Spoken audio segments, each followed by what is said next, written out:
Today is my 71st birthday, and my son just broke my arm because I pushed his wife. It wasn't an accident. It was a punishment.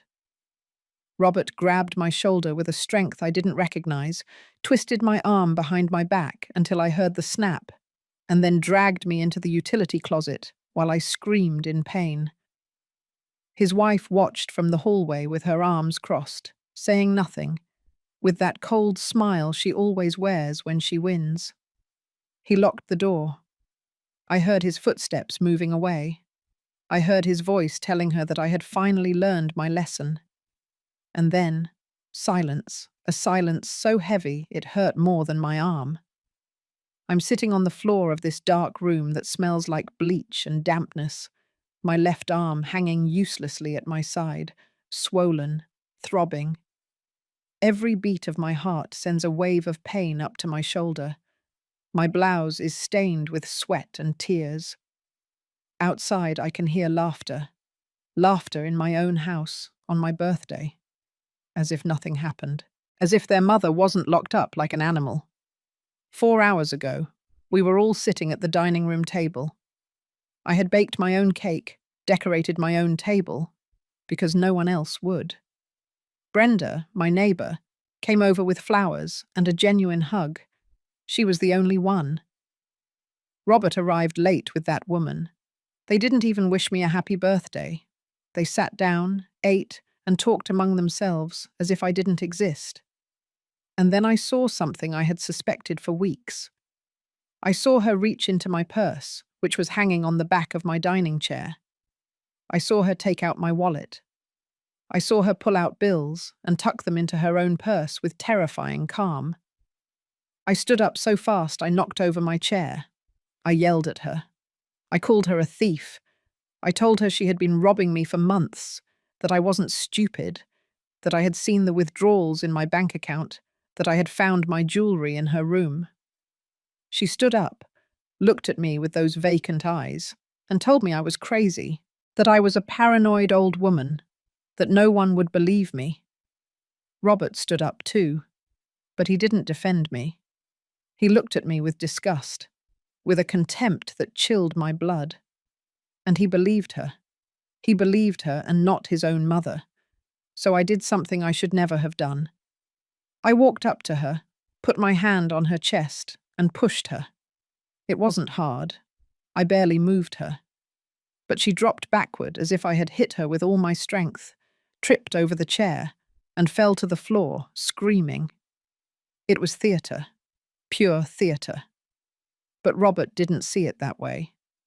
Robert saw his mother assaulting his wife. And then he came toward me with a fury I had never seen in his eyes. He grabbed my arm. I tried to pull away. I told him he was hurting me.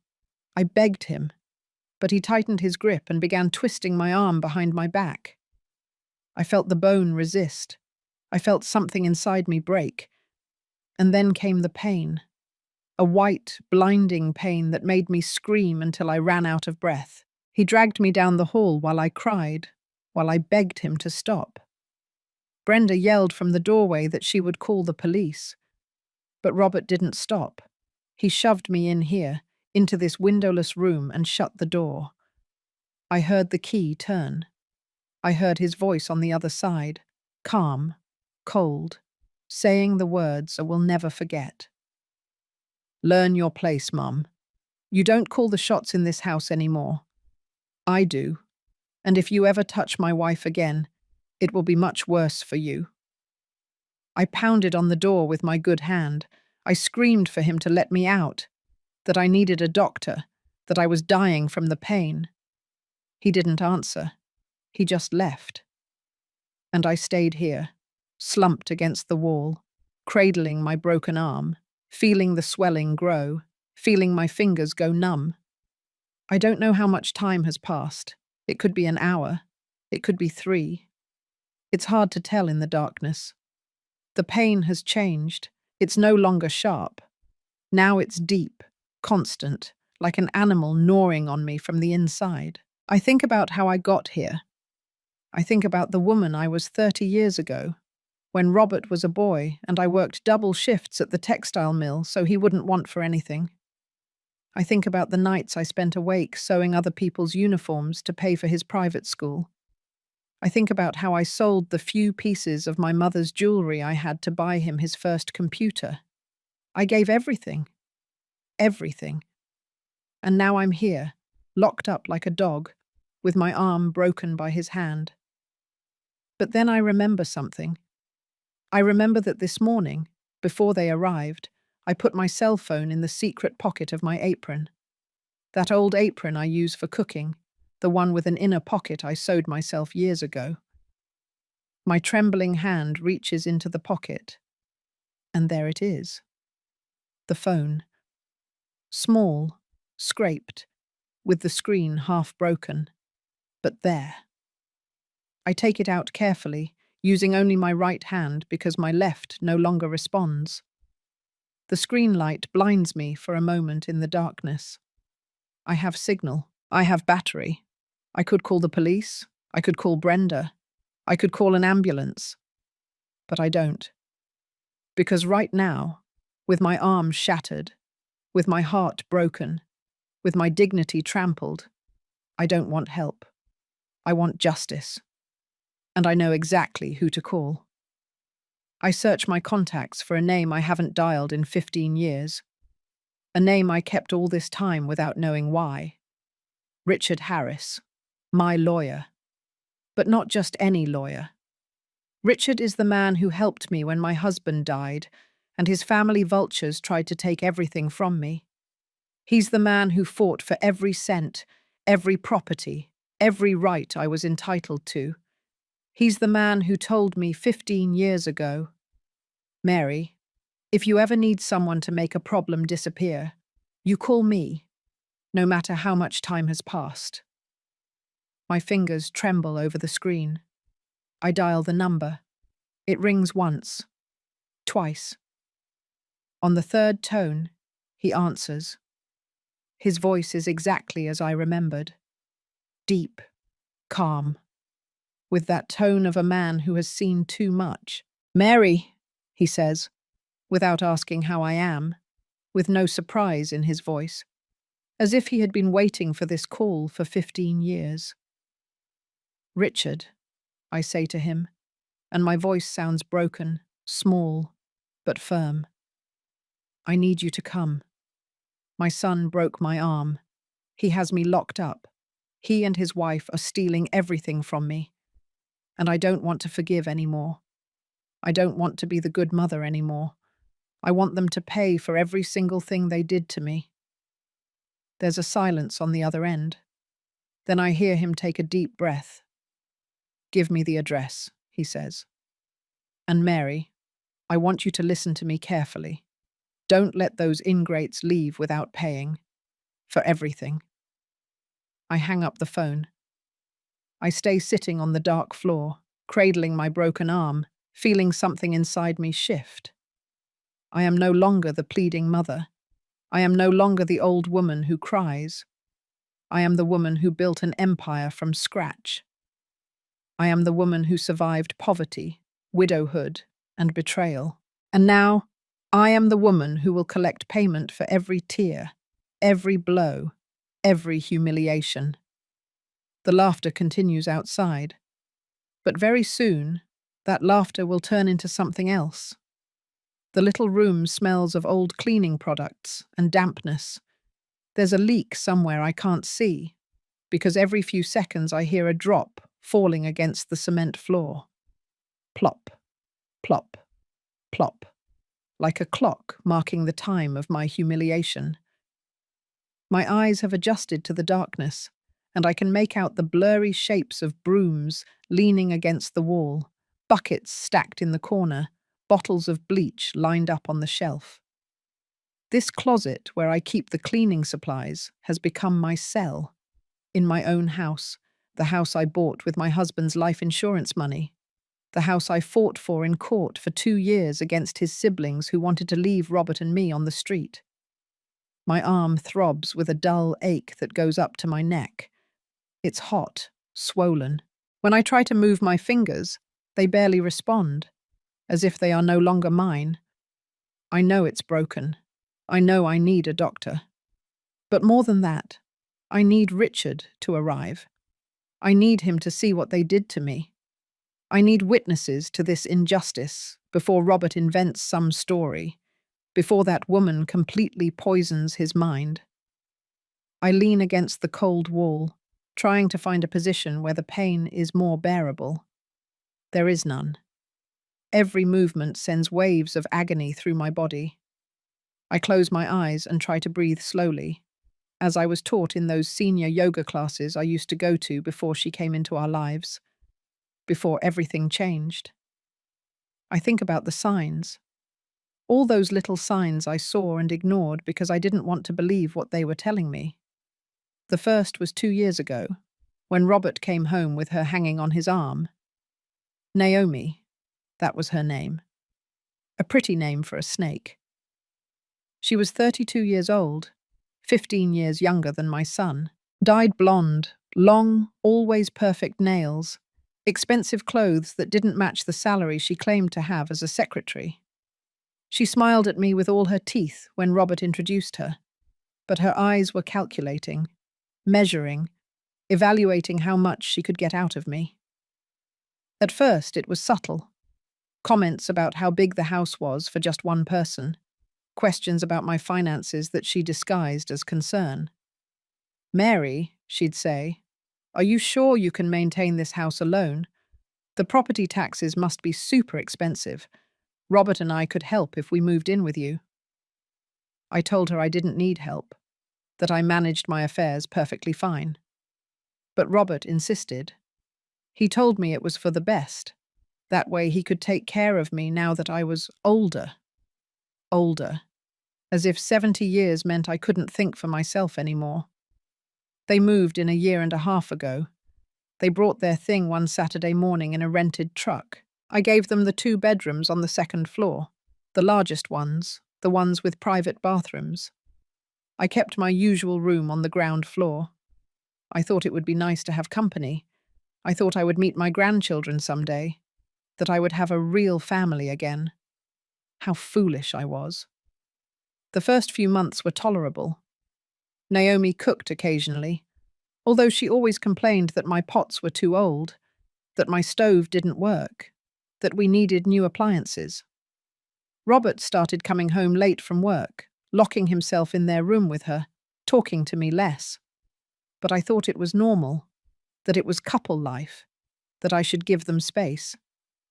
Then things started disappearing. First, it was the silver brooch that had been my grandmother's. I searched the whole house, thinking I had misplaced it. It never showed up. Then it was a $50 bill I had tucked away in my Bible. After that, $100 from my purse. Small amounts that made me doubt myself. That made me think maybe I was losing my memory, as Naomi suggested with increasing frequency in front of Robert. One day, I found my jewelry box open in my room. The gold earrings my husband gave me for our 20th anniversary were missing. The gold chain I had bought with my first paycheck was gone. I went straight to confront Naomi. She was in the kitchen drinking coffee, calm, as if nothing was wrong. I asked her if she had seen my jewelry. She looked at me with that perfectly acted, innocent face and said no, that I had probably sold them myself and forgotten, that her grandmother did the same thing, that it was part of aging. I bit my tongue. I didn't say anything else. But that night, when they went out, I went into their room. And there they were, on her dresser, my earrings, my chain. There were even other things I hadn't realized were missing. A small ring from my mother, a bracelet I rarely wore. I took them all and hid them in a new place, in a shoebox at the back of my closet, under old blankets. But I didn't tell Robert. I should have. I should have called the police that very day. 6 months ago, I noticed something worse. My bank statements showed withdrawals I hadn't made. $300 here, $500 there. Small amounts that added up to thousands.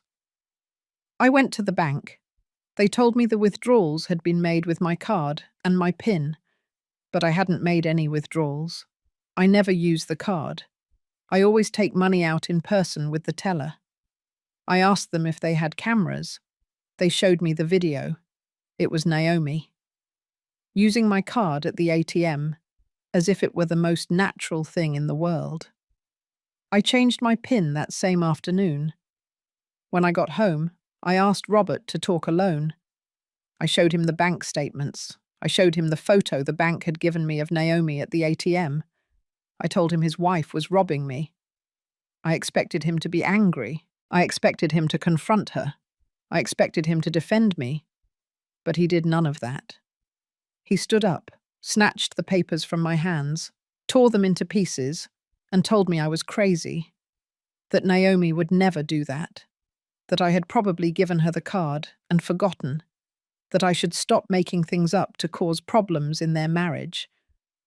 That night I cried until I ran out of tears. My son didn't believe me.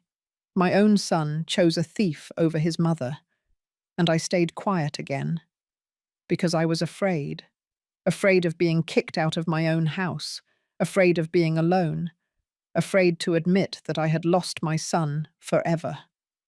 I hear footsteps upstairs, muffled voices, laughter. They are celebrating. They are in my living room, eating my food, in my house, while I'm down here with a broken arm. The phone is still in my hand. The screen went dark, but I hold it like a lifeline. Richard said he would come. I don't know how long he'll take. I don't know what he'll do when he gets here. But I know that for the first time in 2 years, someone is going to be on my side. Someone is going to believe me. Someone is going to make this end. Outside, I hear an engine, a car parking in front of the house. My heart beats faster. It could be him. It could be Richard.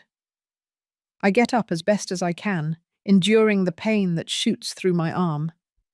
I stand up, leaning against the wall. I am ready for this to end, ready for justice to begin. It all started the day Robert told me he had met someone special. It was 3 years ago, on one of those quiet Sundays where I was preparing lunch and he came to visit me like every weekend. He arrived with that smile I hadn't seen on his face since he was a teenager. A smile that made me happy for him, because after the divorce from his first wife, he had been so sad, so lost. He hugged me at the door and said, "Mum, I met an incredible woman. Her name is Naomi. I want you to meet her." I got excited. Of course I did. My son was smiling again. My son had found someone who made him happy. I asked him everything. How they met, what she did for a living, how long they had been dating. He told me they had met in a bar near his office, that she worked as a secretary for an import company, that she was fun, intelligent, that she made him feel young again.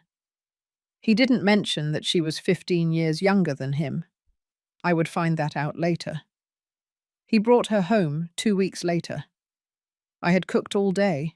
I made turkey and mashed potatoes the way Robert likes, green bean casserole and apple pie. I set the table nicely with the lace tablecloth that had been my mother-in-law's and took out the good china I almost never used. I wanted to make a good impression. I wanted her to see that he came from a decent, hard-working family with values. When they arrived, the first thing I noticed was her clothes. Naomi wore a tight white dress, sky-high heels, a designer bag that I knew cost more than $1,000 because I had seen it in a magazine. For a secretary, she dressed very well. Too well.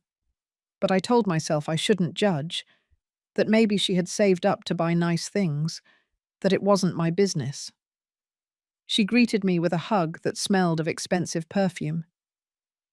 "Mrs. Mary, what a pleasure to finally meet you. Robert talks about you all the time." Her voice was sweet, soft, perfectly modulated. Her nails were long and painted bright red. When she let go of me, I saw how her eyes scanned the living room. She wasn't looking at me. She was evaluating the house, the furniture, the paintings on the wall, the size of the rooms she could see from the entrance. During the meal, she talked a lot. Too much. She told me she came from a small town in the Midwest, that she had come to the city looking for better opportunities, that her family was humble but honest. Everything sounded rehearsed, like a speech she had practiced in front of the mirror. Robert looked at her, infatuated, hanging on her every word, nodding like a lovesick fool.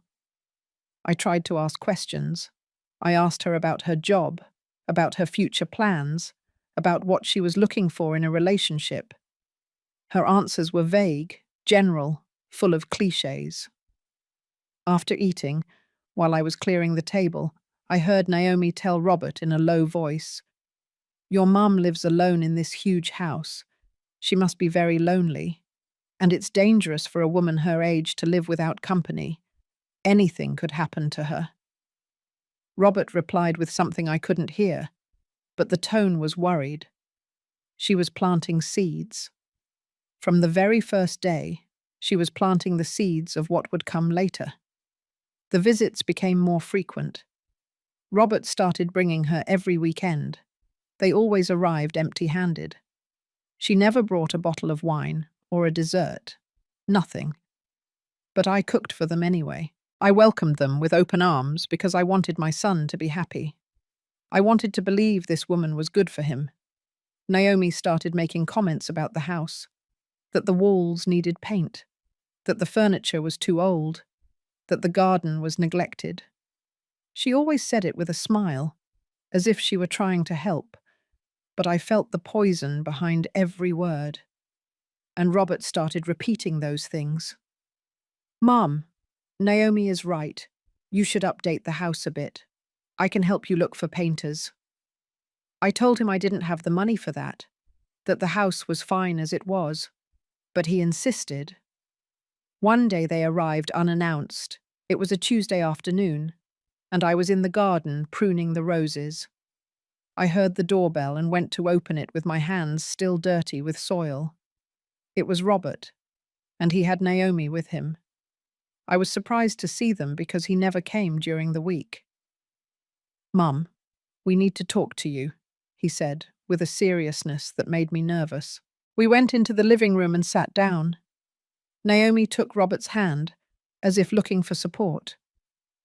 "Mum," Robert said, "we're getting married."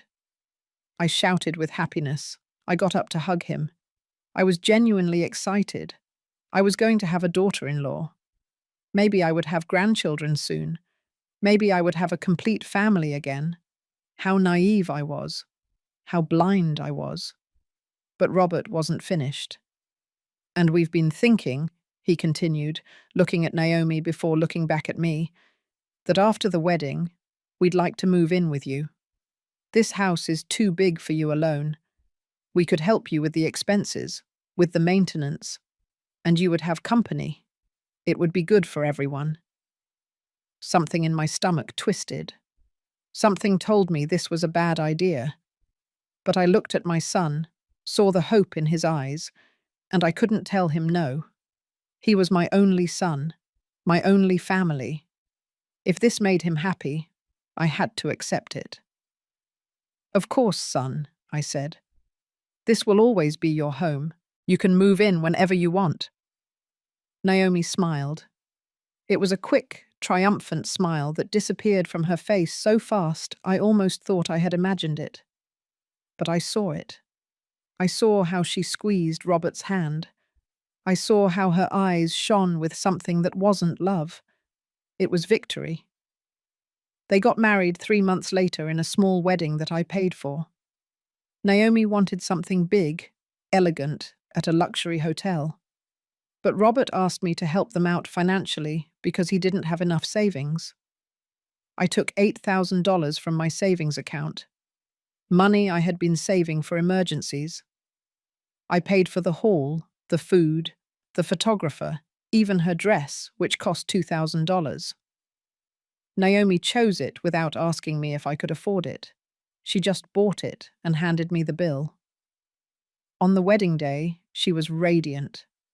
I was sitting in the front row, watching my son get married, feeling that mix of happiness and melancholy that all mothers feel. But I also felt something else, a restlessness I couldn't explain. During the ceremony, when the officiant asked if anyone objected to the marriage, for a second I thought about getting up, about saying yes, that I objected, that something about that woman wasn't right. But I stayed quiet. I swallowed my doubts, and I sealed my own fate. They moved in 2 weeks after the wedding. They arrived with boxes and more boxes of stuff.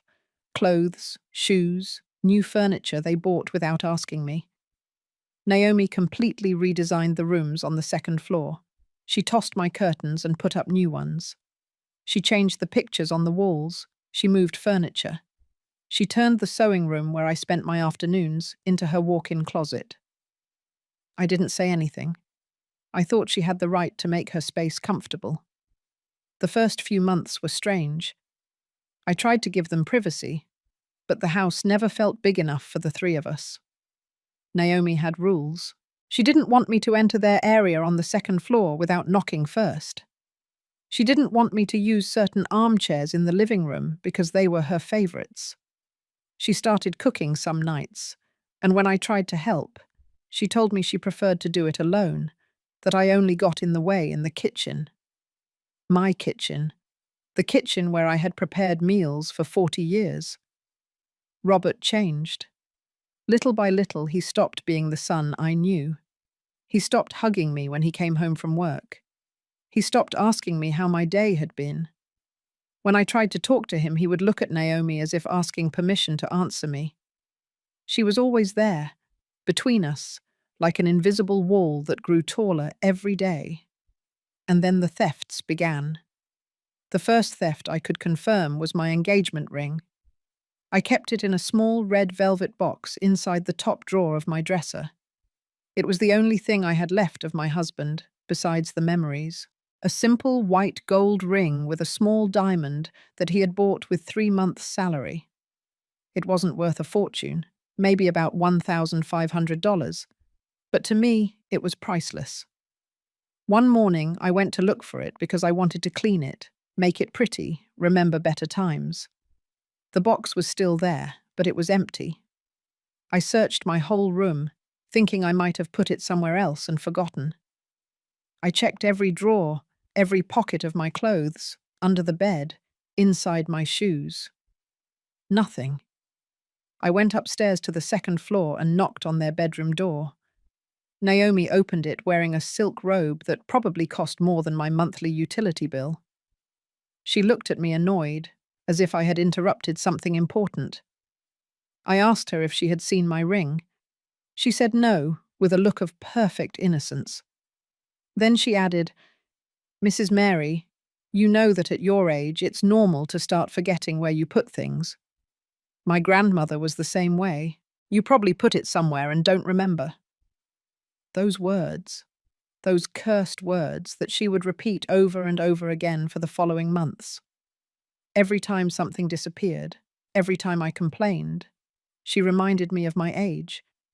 She made me feel like I was losing my mind, like I was a senile old woman who couldn't trust her own memory anymore. And the worst thing is that I started to believe her. I started doubting myself. But the thefts continued. 2 weeks later, $300 I had saved in an envelope inside my Bible were missing. Money I was saving to fix the roof leak. I confronted Naomi again. Again, she told me I had probably spent that money and forgotten. "What did I spend it on?" I asked her. "I haven't left the house in days." She shrugged. "I don't know, Mrs. Mary. Maybe you gave it to someone. Maybe you hid it somewhere else. Sometimes older people do those things without realizing it." I went to Robert. I told him about the money. I told him about the ring. I begged him to talk to his wife, that something strange was happening. He sighed as if I were a heavy burden he had to tolerate. "Mum, Naomi isn't stealing from you. She has her own money. She doesn't need yours. You probably lost it and don't want to admit it. You're looking for someone to blame. His words hurt me more than any theft. My own son didn't believe me. My own son treated me like a liar. I decided to be more careful. I started keeping my money in different places, inside old books, in shoeboxes at the back of the closet, in the pocket of coats I no longer wore. But nothing worked. She always found everything. It was as if she had a radar for detecting where I hid my things. I lost another $500, then $200, then $700. In 6 months, she had stolen more than $3,000 in cash. But money wasn't the only thing. My jewelry was disappearing one by one. The pearl earrings my mother gave me before she died. A gold bracelet I had bought with my first paycheck when I started working at the factory. An antique brooch that had belonged to my grandmother. Each piece was a part of my history, of my life. And she was erasing them. One day, I decided to go into her room when they weren't home. I know it was wrong. I know I invaded their privacy. But I couldn't take it anymore. I needed proof. I needed to know I wasn't crazy. I waited until Robert left for work and Naomi went to the salon. I went up the stairs with my heart pounding so hard I thought I would have a heart attack. I opened their bedroom door. It was immaculately tidy. The bed perfectly made, not a single piece of clothing out of place. Everything smelled of that sickly sweet perfume she used that gave me a headache. I started searching. I opened drawers carefully, trying to leave everything as it was. I checked her closet full of expensive clothes, designer shoes, branded handbags. Too many things for a secretary. At the back of the closet, under a pile of sweaters, I found a wooden box. I took it out. It was locked. I looked for the key in nearby drawers. I found it hidden inside a sock. I opened the box with trembling hands. And there was everything. My engagement ring, my mother's earrings, the gold bracelet, my grandmother's brooch, all my jewelry that had disappeared over the last few months. But there was more. There was jewelry I had never seen, expensive rings, gold necklaces, men's watches that looked valuable. Where had she gotten all that? How many other people had she robbed? I also found documents, bank statements in her name that showed large deposits.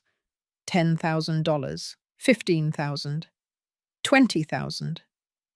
Where was all that money coming from? There were pawn shop receipts. She had sold some jewelry. Not mine, thank goodness, but other pieces. This was professional. She was a professional thief. And my son had married her without knowing anything.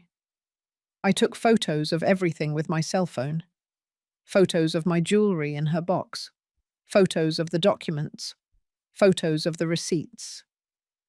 I put everything back as it was and left the room. I went downstairs to my room and sat on the bed, trying to process what I had discovered. I had proof. I finally had proof that I wasn't crazy, that she really was stealing from me. When Robert arrived that night, I waited for him in the living room. I showed him the photos on my phone. I explained everything.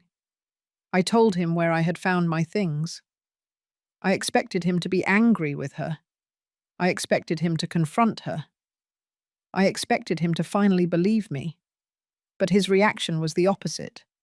He became furious. With me. He yelled at me for daring to enter his room without permission, that I had violated their privacy, that those jewels were probably Naomi's and I just wanted to cause trouble. He snatched the phone from my hands and deleted all the photos in front of me. "I don't want to hear these ridiculous accusations again," he told me with a cold voice I didn't recognize. "Naomi is my wife. If you keep attacking her, you're going to have to find another place to live." Those words broke my heart. My son was threatening to kick me out of my own house. The house I had bought. The house I had fought for in court. All because I dared to tell the truth about his wife. That night, Naomi didn't come down for dinner. She stayed upstairs in her room. But the next day, when Robert left for work, she came down to the kitchen where I was having coffee. She sat down across from me with a smile that chilled my blood. "Mrs. Mary," she said in a soft, almost sweet voice, "I hope we've learned our lesson. This is my house now. Robert is my husband. He believes me, not you. So I suggest you stop inventing stories if you want to keep living under this roof." I didn't answer. I just looked at her. And in that moment, I knew I had lost. That she had won. That my son chose to believe a thief before his own mother. I got up from the table and went to my room. I cried for hours, but the tears didn't change anything. The thefts became more brazen after that. She no longer bothered to be subtle. One day, I found my checkbook in her purse when she dropped it in the living room. It had 3 checks signed by me, checks I had never signed. She had forged my signature. When I confronted her, she told me I had given them to her and forgotten, that she had receipts if I wanted to see them. She didn't have receipts. But Robert believed her anyway. I checked my bank account and discovered that more than $15,000 was missing. Withdrawals I hadn't made, checks I hadn't signed. I went to the bank and tried to report it as fraud. But the manager told me I needed a police report. And if I filed a police report against Naomi, Robert would never forgive me. I would be completely alone. Then she started something worse. She started controlling me. She told me what times I could use the kitchen. She forbade me from having visitors without telling her first.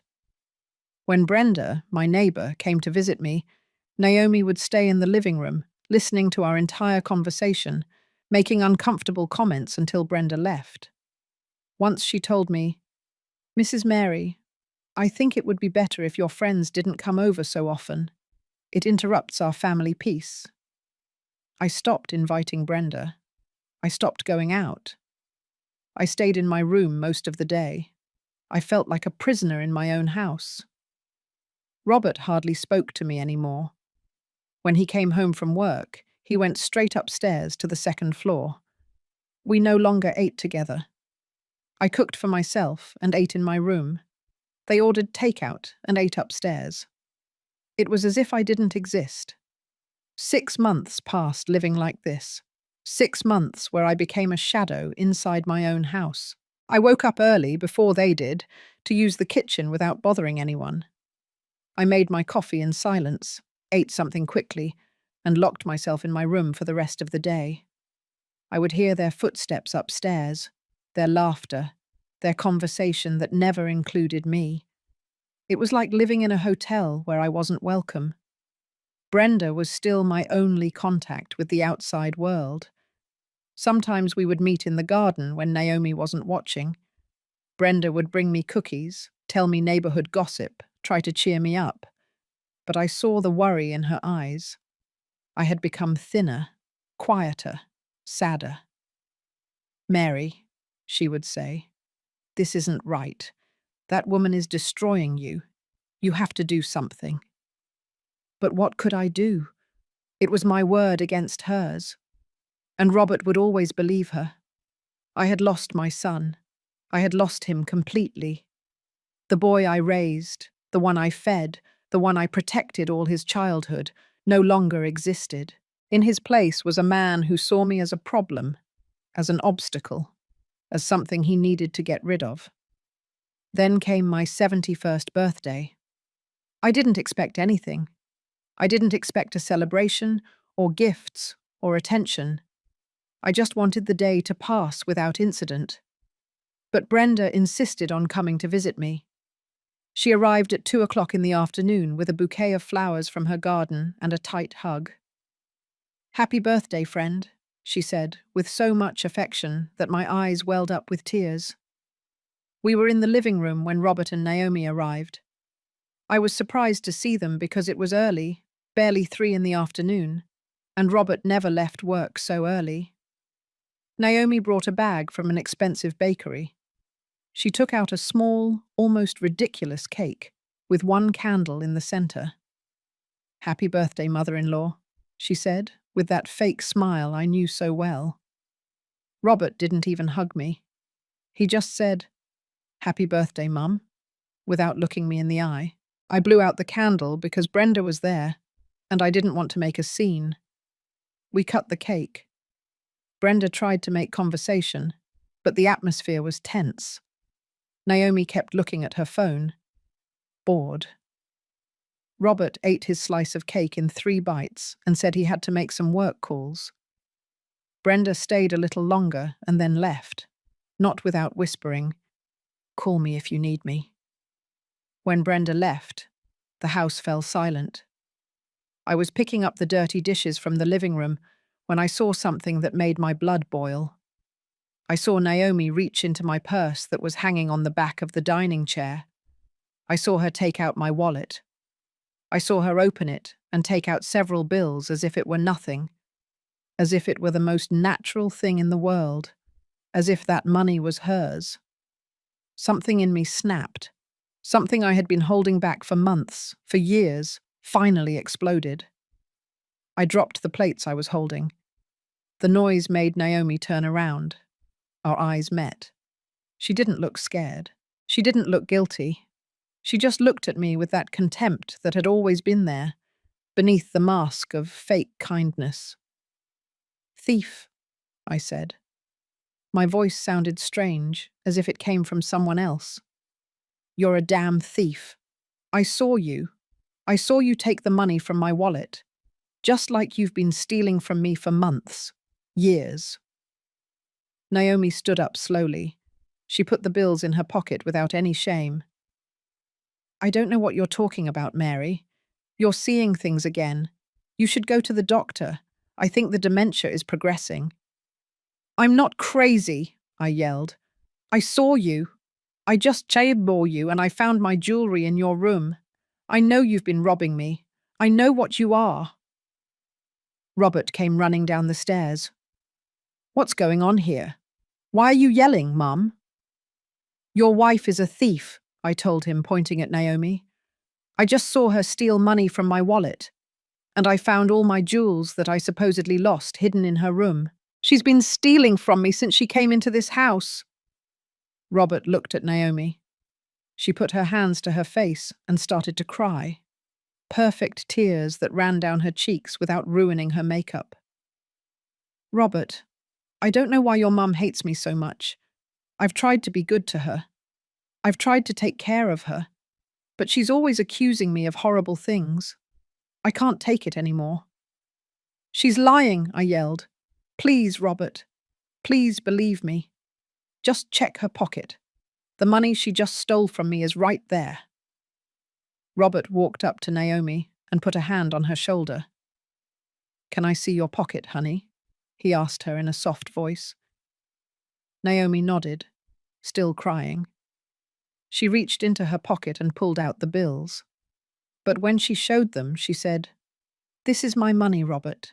The money I earned this week. Your mum is accusing me of stealing her money, but this is mine. I have the ATM receipt, if you want to see it. Of course she had a receipt. Of course she had thought of everything. She had probably taken out money that morning just to have an alibi. She was so calculating, so cold, so perfect in her malice. Something in me completely shattered. I saw my son believing her again. I saw how he hugged her.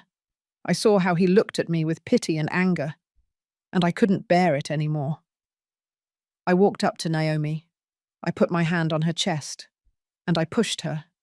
It wasn't a hard push. I barely moved her, but she took advantage. She let herself fall backward, as if I had hit her with all my strength. She tripped over the chair that was behind her. She fell to the floor, screaming as if I were killing her. She hit me, Robert. Your mum hit me. She screamed from the floor, clutching her arm as if it were broken. It was all an act, pure theatre. But Robert didn't see it that way. What happened next was so fast, I barely remember it. Robert grabbed my arm, my left arm. He squeezed so hard I felt his fingers sink into my skin. How dare you hit my wife? He yelled in my face. His breath smelled of coffee. His eyes were full of rage. "How dare you?" "Robert, let go of me. You're hurting me," I said, trying to free myself. But he squeezed harder. He started twisting my arm behind my back. The pain was unbearable. "Robert, stop. You're going to break my arm." But he didn't stop. He kept twisting my arm with that brutal force I never imagined he would use against me. I heard Brenda's voice from the door. She had come back because she had forgotten her glasses. "Let her go. You're going to hurt her," she yelled. But Robert wasn't listening. He didn't see. He only felt rage. And then I heard the snap. I felt something inside my arm break. The pain shot through me like a white, blinding lightning bolt. I screamed. I screamed so loudly I thought the neighbors would call the police. But no one came. No one except Brenda, who kept yelling from the door. Robert let go of me. He looked at my arm, hanging at an odd angle. I saw fear in his eyes for a second. Only for a second. Then the rage returned. He grabbed my other arm and dragged me down the hall. I cried. I begged him. "Robert, please, I need a doctor. You broke my arm. Please, son, stop." But he kept dragging me to the utility closet. He shoved me inside. I fell to the floor because I couldn't support myself with the broken arm. The pain was so intense that for a moment I thought I would pass out. I heard his voice from outside. Cold, harsh, without a trace of the boy I had raised. "Learn your place, Mum. You don't call the shots in this house anymore. I do. And if you ever touch my wife again, it will be much worse for you." He closed the door. I heard the key turn. I heard his footsteps moving away. I heard Brenda yelling that she would call the police. I heard Naomi telling her to leave, that this was a family matter, that Brenda had no business being there. I was left alone in the darkness, with my broken arm, with my heart shattered, with the absolute certainty that I had lost my son forever. But then I remembered the phone I had hidden in the pocket of my apron, and I remembered the name I had kept for 15 years. Richard Harris, the lawyer who had told me that if I ever needed to make a problem disappear, to call him. I took out the phone with the hand that still worked.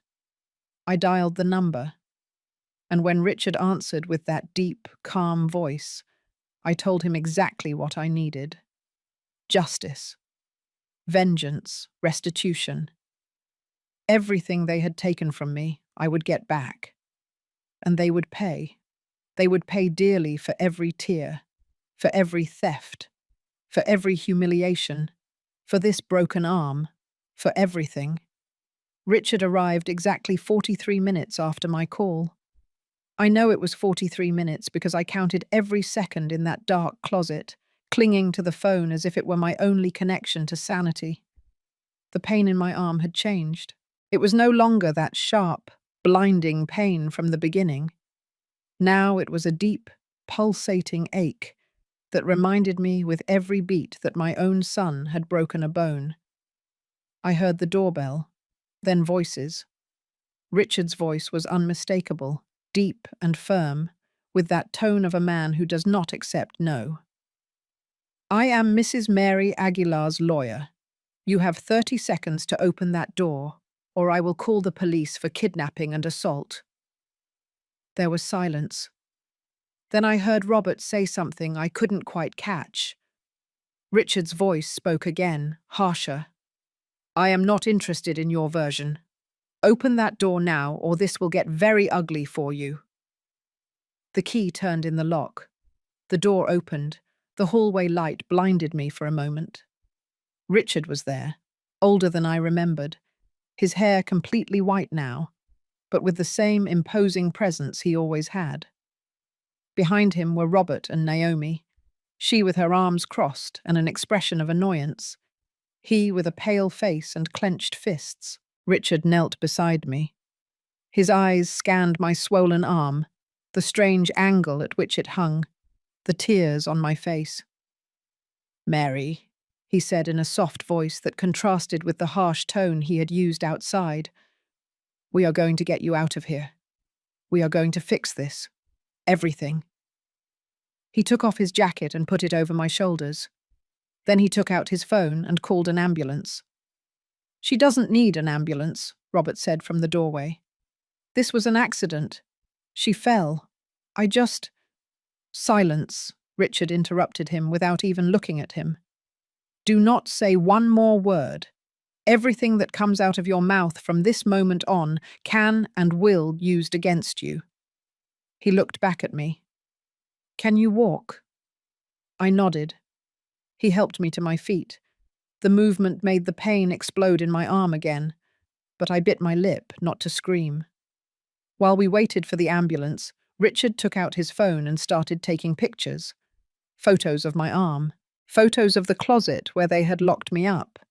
Photos of the key still in the lock from the outside. "Evidence," he told me.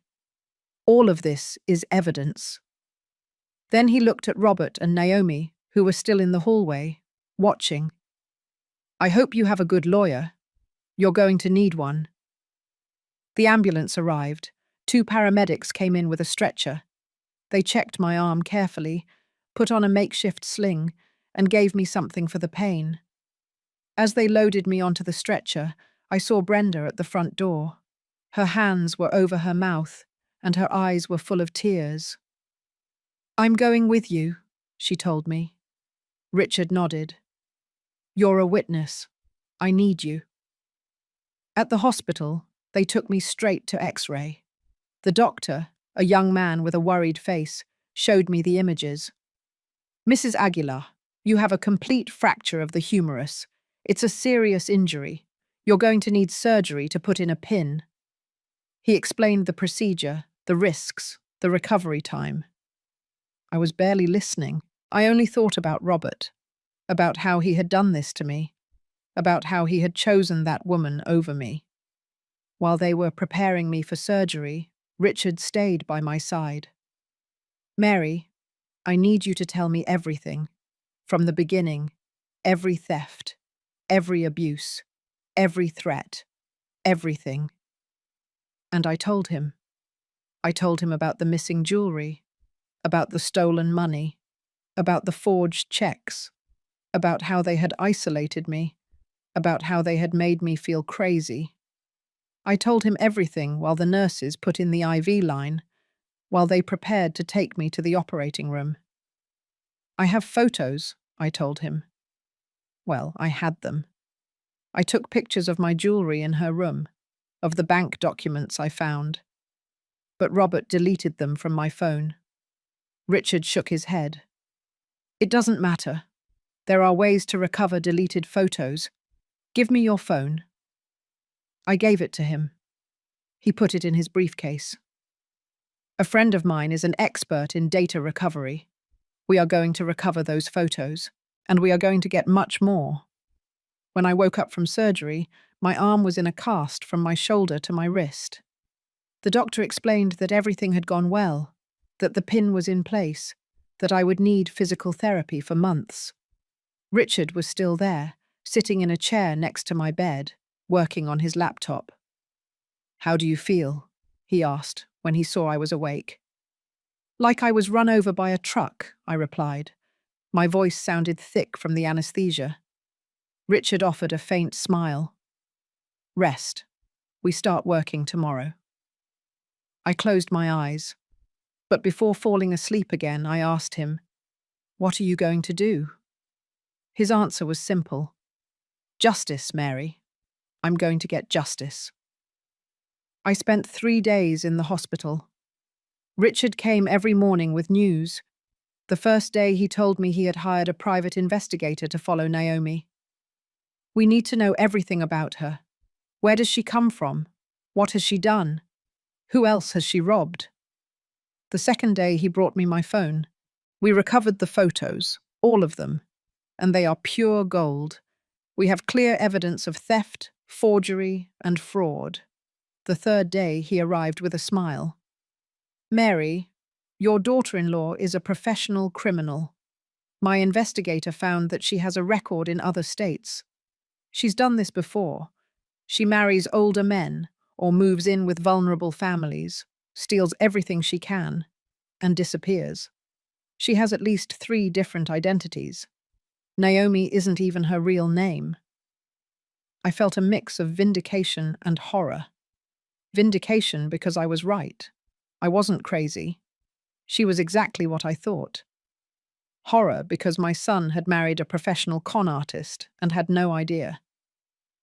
"Did you tell Robert?" I asked him. Richard shook his head. "Not yet. First, we need to secure your assets.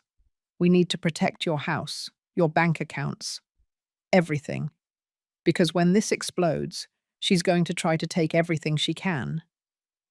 During those 3 days, Robert didn't come to visit me. Not a call, not a message, nothing. Brenda did come every day. She brought me homemade food because she said the hospital food was awful. She told me what was happening at the house. "Naomi is selling things," she told me. "I saw her taking boxes out of the house and putting them in a car. I think she's preparing to run." Richard acted fast. He got a court order to freeze my bank accounts and protect them from any unauthorized access. He changed the locks on my house while they were out. He hired a security service so no one could take anything off the property without my authorization. "Your house is protected now," he told me. "Nothing leaves there without your approval." When I was discharged, Richard took me to a hotel. "You are not going back to that house yet, not until we have everything ready." The hotel was simple, but clean. Brenda stayed with me that first night. She helped me bathe, change, and comb my hair. I cried in her arms. "How could I lose my son like this?" I asked her. She hugged me tighter. "You didn't lose him. He lost himself. But you are going to get your life back. You are going to get your dignity back." The next day, Richard came with more news. I filed a civil lawsuit against Naomi for theft, fraud, and misappropriation. I also filed a criminal complaint. And Mary, there's more. The investigator discovered that she has a secret bank account where she has been depositing all the money she stole from you, more than $30,000. We are going to recover every cent. "And Robert?" I asked. Richard sighed. "Robert is complicated. Technically, he committed assault by breaking your arm. We could proceed criminally against him too, but I understand that he is your son. The decision is yours." I didn't know what to answer. Part of me wanted him to pay for what he did to me. Another part, the part that was still a mother, couldn't bear the thought of sending him to jail. 2 weeks passed before Robert finally called me. 2 weeks where I lived in that simple hotel, going to physical therapy for my arm, meeting with Richard to plan the next steps, learning to live without the constant weight of fear and humiliation. When I saw his name on my phone screen, my heart raced. I thought about not answering. I thought about letting him suffer as he had made me suffer. But he was my son, and a part of me, however damaged, still needed to hear his voice. "Mum," he said when I answered. His voice sounded tired, broken. "Mum, I need to talk to you. I need to see you." I didn't answer immediately. I let the silence stretch between us. "Why?" I finally asked him. "Why now, Robert? 2 weeks passed. 2 weeks where I was in the hospital, where I had surgery, where I suffered alone. And you didn't come. You didn't call. Nothing." "I know," he said. "I know, and I have no excuse. I need to explain things to you. I need you to listen to me. Please." There was something in his voice, something that wasn't the arrogance I had heard the day he broke my arm. He sounded scared, confused. "Come to the hotel," I told him, and I gave him the address. "But you come alone. If you bring that woman with you, I won't open the door. He arrived an hour later. When I opened the hotel room door, I barely recognized him. He had lost weight. He had deep, dark circles under his eyes. His clothes were wrinkled as if he had slept in them. He stood in the doorway, not knowing what to do. "Can I come in?" he asked. I stepped aside. He came in and sat on the only chair in the room. I sat on the bed, keeping my distance between us. "Naomi is gone," he said without preamble. "She left 3 days ago. She took everything. Her stuff, my expensive clothes, jewelry, money, my laptop, even the new appliances we had bought. She cleaned out our joint bank account. She left me with nothing." He looked at me with pleading eyes. "And before she left me a note where she confessed everything to me. She told me she never loved me, that she only married me to steal from my family, that I was so easy to manipulate that she almost felt sorry for me." I felt something strange in my chest. It wasn't satisfaction exactly. It wasn't revenge. It was more of a deep sadness to know that my son had finally opened his eyes, but at such a high cost. "I told you so," I whispered. "I told you from the beginning. I showed you evidence. I begged you to believe me, and you never did." "I know," he said. His voice broke. "I know, Mom. And there are no words to tell you how sorry I am. I was an idiot. I was the worst son. I did unforgivable things to you. I broke your arm. I locked you up like an animal. I treated you like you were crazy when the crazy one was me for believing her." Tears started falling down his face. "When I found the note, when I saw that she had taken everything, when I finally realized that you were right about everything, I wanted to die. I wanted to disappear from the shame." "And what do you want me to do now?" I asked him. My voice sounded harsher than I intended. "Do you want me to forgive you? Do you want me to tell you everything is fine?" "It is not fine, Robert. Nothing is fine. You broke my arm. My own son broke my arm because I dared to tell the truth about his wife. Do you have any idea how that feels?" "I can't even imagine," he said. "I can't imagine the pain I caused you, the physical pain and the emotional pain. And I know I have no right to ask for forgiveness. I know you probably hate me, and you have every right to. But I needed to see you. I needed to tell you face to face that you were right, that I'm an imbecile, that I ruined everything." We stayed in silence for a long time. I looked at my son, this shattered man who had been a sweet boy so many years ago, and tried to reconcile the two images. The boy who hugged me when he had nightmares, the man who had locked me in a dark closet. "Richard told me everything," I finally told him. "He told me she's a professional scammer, that she has a record, that she's done this before with other families, that even Naomi isn't her real name." Robert nodded. "They told me when they came to the house with an arrest warrant, but she was already gone, disappeared without a trace." He looked up at me. "Mum, I came here to tell you something else. I came to tell you that I'm going to testify. I'm going to testify about everything I saw, about everything she did. I'm going to help you get back every cent she stole. And if you want to proceed legally against me for what I did to you, I will understand. I will accept it. I deserve it." Richard told me I could file charges for assault. I told him that with the photos, with Brenda's testimony, with the medical records, we have a solid case. I saw him go pale. "But I don't know if I can do it. I don't know if I can send my own son to jail, even though part of me wants you to suffer as I suffered." "Whatever you do, I accept it," he said. "If you want me to go to jail, I'll go. If you want me to never talk to you again, I'll do it. Whatever you decide. Mum, this time, whatever you decide." I told him I needed time to think, that I needed to process all of this, that I couldn't make a decision like that right now. He nodded and got up to leave. But before reaching the door, he turned around. "Mum, one more thing. I found something when I was cleaning up the mess Naomi left. I found documents. Documents that show she didn't just steal from you. She was planning to sell the house. She had forged your signature on property transfer documents.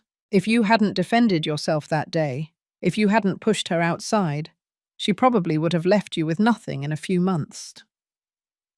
That information hit me like a punch to the stomach. She didn't just want to rob me. She wanted to completely destroy me. She wanted to leave me on the street, without a house, without money, with nothing. "Give me those documents," I told him. "Give them to Richard. That's more evidence." Robert left, and I stayed alone in the hotel room, processing everything I had just heard. My son had finally opened his eyes. He finally believed me. But was it enough? Could I forgive him for everything he had done to me? I didn't know. Honestly, I didn't know. The next day, Richard came with important news. Mary, the investigator, tracked down Naomi. Well, the woman who called herself Naomi. Her real name is Leona Barnes, and they found her in another state, living with another older man, doing exactly the same thing. The police arrested her this morning. She's being extradited here to face the charges. I felt an enormous relief. She was finally going to pay. She was finally going to face the consequences of what she did to me. "And the money?" I asked. "Can we get it back?" Richard nodded. "The bank account where she deposited your money was frozen. We will recover most of it. Not everything, because she spent some, but most of it, yes." Over the next few weeks, everything moved quickly. Leona, or Naomi, or whatever her real name was prosecuted. Robert testified against her. I testified. Brenda testified. Richard presented all the evidence: the recovered photos from my phone, the forged documents, the bank records, everything. The case was so solid that she couldn't even deny it. Her lawyer convinced her to accept a plea bargain with the prosecutor's office. 5 years in prison for fraud, theft, and forgery. On the day of the sentencing, I was in court. I saw her enter in handcuffs, wearing an orange prison uniform, without makeup, without her perfect nails, without that mask of superiority she always wore. She looked small, ordinary. When the judge read the sentence, 5 years in state prison, she showed no emotion. She just nodded. But as they were taking her out of the courtroom, she looked at me. And in that look, I saw pure hatred. Hatred because I had won, because she hadn't destroyed me, because I was still standing. I recovered $32,000 of my money. It wasn't the almost $40,000 she had stolen, but it was something. Richard helped me secure my house completely. He changed all the documents so that no one could touch my property without my explicit consent before a notary. He put legal locks on all my accounts. He made me sign a clear will specifying exactly what would happen to my assets when I died. But one decision remained pending: what to do with Robert. Richard pressured me to file charges. "Mary, he broke your arm. That's assault. He deserves to pay for it." Brenda agreed. "That man hurt you. He needs to learn that there are consequences." But I still couldn't decide. Robert came to see me every week for 2 months. Every visit was awkward, full of heavy silences and words we didn't know how to say. But he kept coming. He kept showing up with that look of remorse, with the red eyes of someone who doesn't sleep well, with that weight of guilt that was consuming him inside. One afternoon, he brought me all the documents he had found in the room he had shared with that woman. Papers that showed how she had meticulously planned everything. There were drafts of documents to sell my house. There were investigations into how much the property was worth. There were handwritten notes where she calculated how much money she could get before disappearing. She had even found a fake passport with her photo, but a different name. She had always had a planned escape route. "Look at this," Robert said, pointing to a small notebook. "It's all here. Dates of when she started stealing from you. Exact amounts. It even has a note about when she gave you the sleeping pills." "What pills?" I asked, confused. Robert went pale. "Don't you remember? There were like 3 months where you felt very tired all the time, where you slept a lot. She would make you tea at night. She said it was to help you rest better." My stomach churned. She was drugging me. Robert nodded. "Just enough to keep you confused, drowsy, so you wouldn't realize what she was doing. It has the name of the medication here. It was a mild sedative she bought without a prescription." All my rage returned.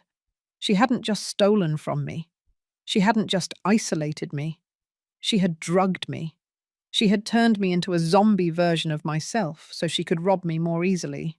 "This goes to Richard," I said, taking the notebook. "This is evidence of more crimes. She is going to pay for every single thing she did to me." Richard presented the new evidence to the prosecutor. The notebook was pure gold. It showed premeditation, planning, cruelty. The prosecutor called Leona again and offered her a new plea bargain. 7 years instead of 5, or go to trial where she would probably receive 10. She accepted the 7 years. I was present when she signed the new agreement. I watched her lawyer tell her it was her best option. I watched her clench her jaw, defeated. But while all this was happening, I was still living in that hotel. I still hadn't returned to my house. I couldn't. Every time I thought about going back, I saw the dark closet. I felt the pain in my arm.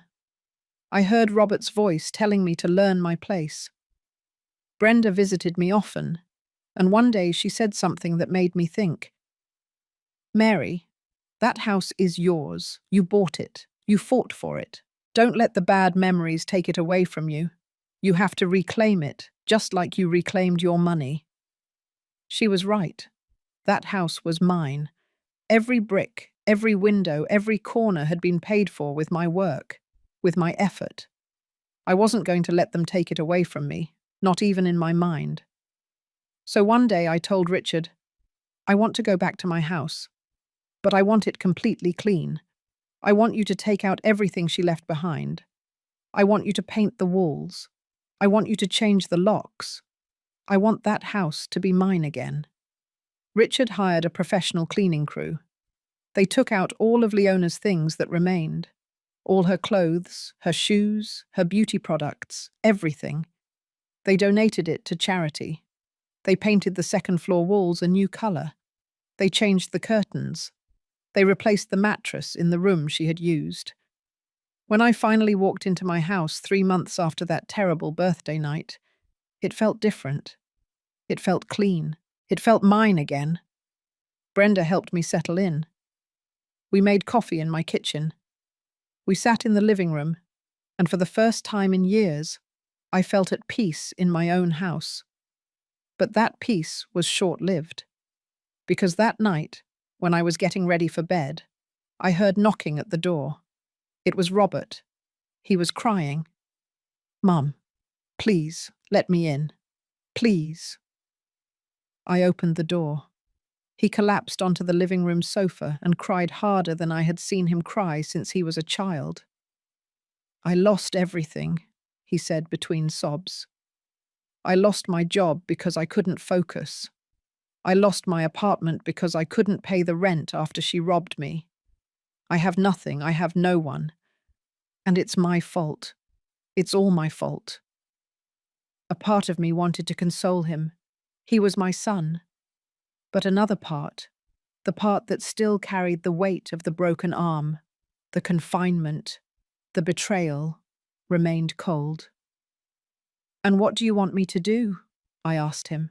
Do you want me to tell you it's okay? Do you want me to give you money? Do you want to live here again? No, he said, lifting his tear-stained face.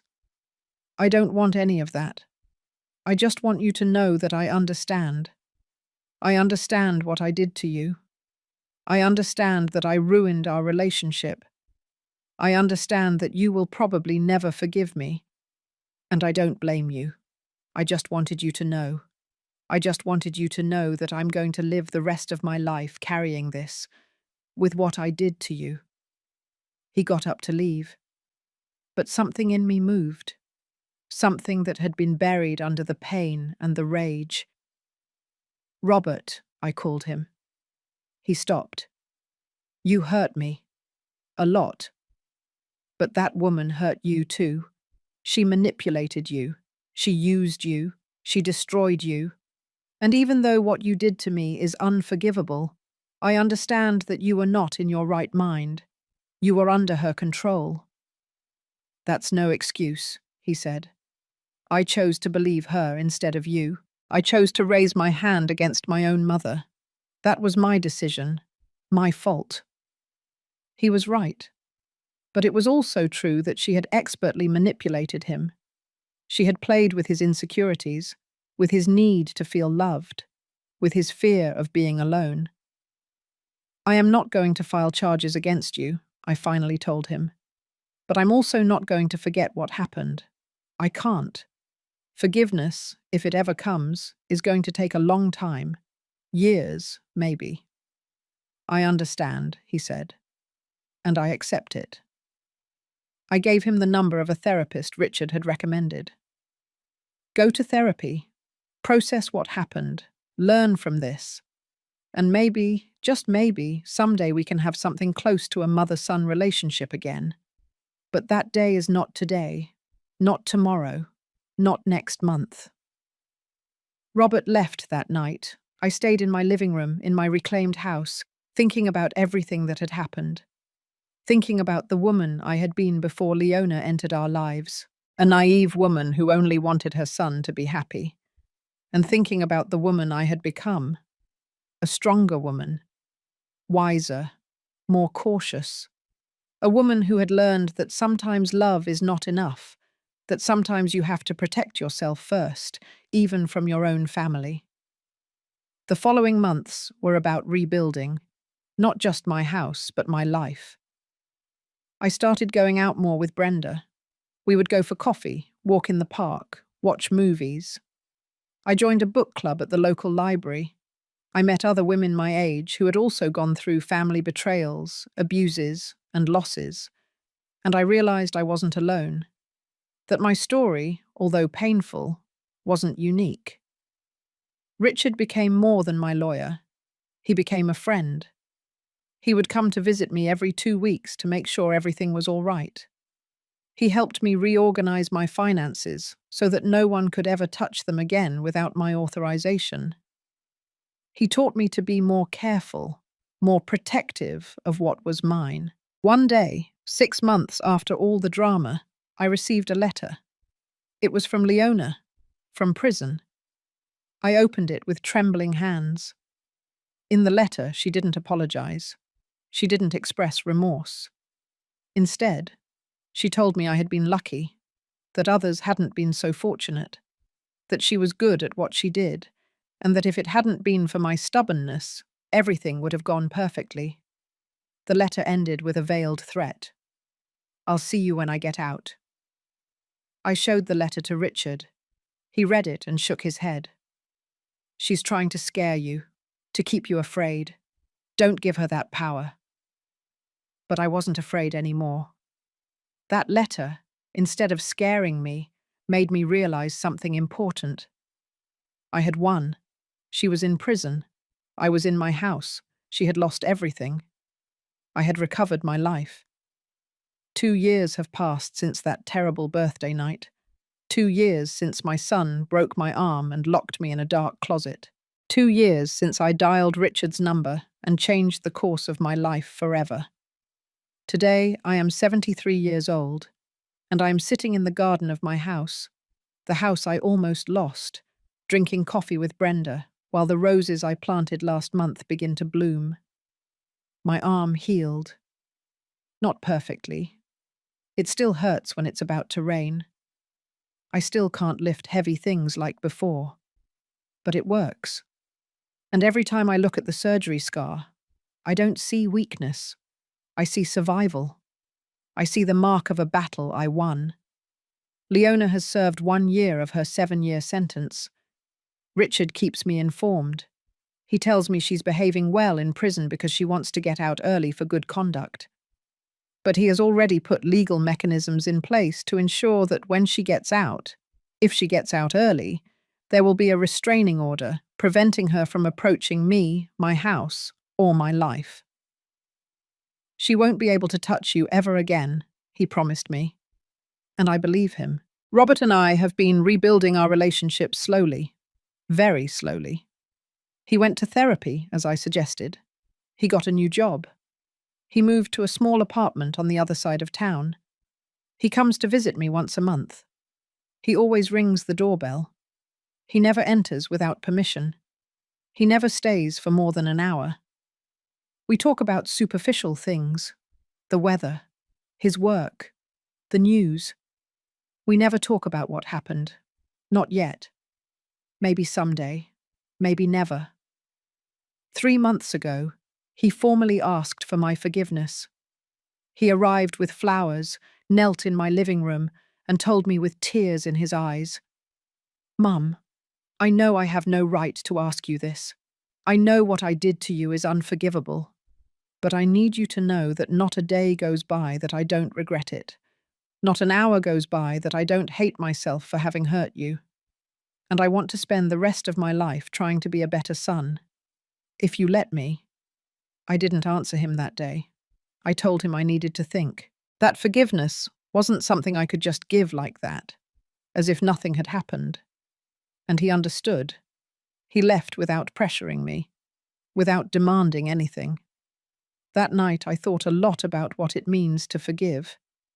I thought about whether forgiving meant forgetting, whether it meant trusting again, whether it meant letting go of the pain. I came to the conclusion that forgiving doesn't mean any of those things. Forgiving means deciding not to let the poison of hatred consume me. It means deciding that my peace of mind is more important than my desire for revenge. It means letting go, not for him, but for me. So the next time he came to visit me, I told him, "I forgive you, Robert, not because you deserve it. Not because what you did was okay. I forgive you because I deserve peace. And I cannot have peace if I keep carrying all this rage." He cried. He cried like a child. And I let him cry. I didn't hug him. I didn't comfort him. I just let him process what I had told him. When he finally calmed down, he looked at me and said, "Thank you, Mum. I know I don't deserve your forgiveness. But I promise you I will honor it. I will be better. I will be the son I always should have been." I don't know if he will succeed. I don't know if we will ever have the relationship we had before. Probably not. That relationship probably died the day he locked me in that closet. But maybe we can build a new one. One based on respect, on clear boundaries, on honesty. One where I never again have to doubt my own worth. My life now is different. It's quieter, smaller perhaps. But it is mine. Completely mine. No one tells me when I can use my kitchen. No one steals my money. No one makes me feel like I'm losing my mind. Brenda and I see each other almost every day. She has become the sister I never had. We tell each other everything. We laugh together. We cry together. We grow old together. The book club at the library became my favorite space. There I met Irene, a 76-year-old woman who went through something similar with her daughter and son-in-law. We became friends. To share our stories of betrayal, of pain, but also of resilience, of how we got up when the world knocked us down. I also started volunteering at a community center that helps older people who are victims of family abuse. I share my story there. I tell other women who are going through what I went through that they are not alone, that they are not crazy, that they have the right to defend themselves, that they have the right to reclaim their dignity. And I see in their eyes the same pain I felt. But I also see hope. Hope that if I could get out of it, they can too. Richard is still my lawyer, but more than that, he is my friend. He comes to dinner once a month. He always brings wine, and I cook something special. We talk about everything: politics, books, life. He never married. Never. He never had children. He confessed to me once that his job was his family. But lately I see how he looks at me with an affection that goes beyond professional friendship. And I, to my surprise, find myself looking at him the same way. I don't know if anything will happen between us. At our age, things are different. More paused, more meaningful. But I like having that possibility. I like feeling that my life didn't end at 71, that there is still room for new connections, for new joys. The house is beautiful now. I have been transforming it little by little. I changed the furniture on the second floor. I turned one of the bedrooms into a sewing studio. I started sewing again, something I hadn't done for years. I make quilts, tablecloths, clothes for the babies at the local hospital. It keeps me busy. It keeps me creative. It keeps me alive. The utility closet, that place that was my prison, I turned it into something else. I hired a carpenter to make shelves. I filled it with books, plants, and light. I put in a comfortable chair and a reading lamp. Now it is my favorite corner of the house. The place where I read, where I think, where I write in my diary. I transformed the space of my greatest humiliation into the space of my greatest peace. Sometimes I think about everything that happened and wonder if I could have prevented it, if I had been firmer from the start, if I had set clearer boundaries, if I had called the police the first time I discovered a theft. But then I realize that those questions are useless. I can't change the past. I can only learn from it. And I have learned so much. I learned that love does not mean allowing abuse. I learned that being a mother does not mean sacrificing my dignity. I learned that it is okay to set boundaries, even with family. I learned that my peace of mind is worth more than maintaining false appearances. I learned that I am stronger than I thought, that I can survive things I thought would destroy me. I also learned about the power of asking for help. For years, I felt alone. I felt that no one would believe me, that no one would help me. But when I finally dialed Richard's number, when I finally let Brenda fully into my life, I discovered that I was not alone, that there were good people willing to help me. I just had to be brave enough to ask for it. A week ago, I received a call from a social worker at the community center. She told me that a 69-year-old woman had come in looking for help. Her son and daughter-in-law were abusing her. They were robbing her. They had isolated her. She was afraid. The social worker asked me if I could talk to her, if I could share my story. I went to the center that same afternoon. The woman's name was Rebecca. She was sitting in a chair, hunched over, with her eyes red from crying so much. I sat down next to her and took her hand. I went through the same thing, I told her, and I survived. And you will survive too. I told her my story, the whole thing. I didn't omit anything.